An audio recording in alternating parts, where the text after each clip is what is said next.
Rapture debunked.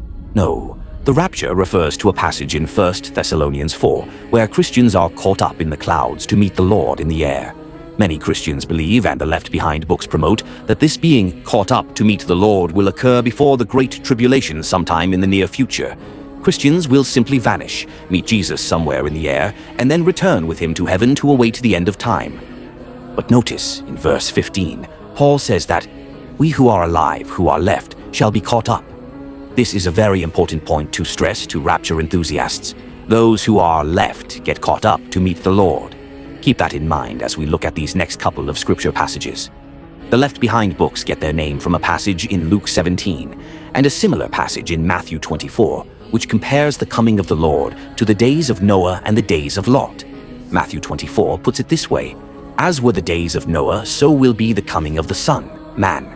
They ate, they drank, they married, and they did not know until the flood came and swept them all away. So will be the coming of the Son of Man. Then 2 men will be in the field, one is taken and one is left. 2 women grinding at the mill, one is taken, one is left. One is taken, one is left, the rapture, right?" Jesus takes the Christians and leaves behind non-Christians. That's how rapture enthusiasts interpret these passages. Well, you need to say to them, not so fast, folks. 2 problems with the Protestant Left Behind interpretation. First, in the passages from Luke 17 and Matthew 24, Jesus' coming is compared to the days of Noah and the days of Lot. Let's think about that for a moment. After the flood, who was left? Noah and his family, the good guys. The bad guys were taken and the good guys were left behind. After Sodom and Gomorrah went up in smoke, who was left? Lot and his daughters, the good guys. The bad guys were taken and the good guys were left behind. After Sodom and Gomorrah went up in smoke, who was left? Lot and his daughters, the good guys. The bad guys were taken and the good guys were left behind. The second problem with the Left Behind interpretation has to do with what I mentioned above. 1 Thessalonians 4 says that those who are left get to meet Jesus in the air. You want to be left behind? Why? Because those who are left behind get to meet Jesus on his return to earth. Again, when you put 1 Thessalonians 4 together with Matthew 24 and Luke 17, it becomes quite apparent that the good guys are the ones left behind to meet Jesus. If you need further proof of that, there's a passage in Matthew 13 that pretty much seals the deal.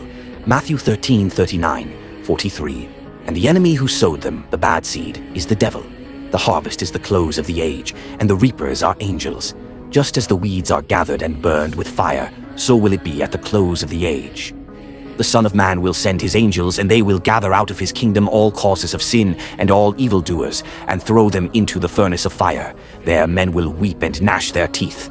Then the righteous will shine like the sun in the kingdom of their Father." So when Scripture says that one is taken and one is left, as it does in Luke 17 and Matthew 24, it is not talking about the rapture. It is talking about the harvest at the close of the age. The ones who are taken, as it says in Matthew 13, are the evildoers. The angels have taken them and tossed them into the furnace of fire. So the Left Behind books got it exactly 180 degrees wrong. The ones taken are not the good guys, they are the evildoers. The ones who are left behind are the ones who get to be caught up in the clouds to meet Jesus in the air at his second coming, when he will bring all of the angels and saints with him, and there will be a new heaven and a new earth.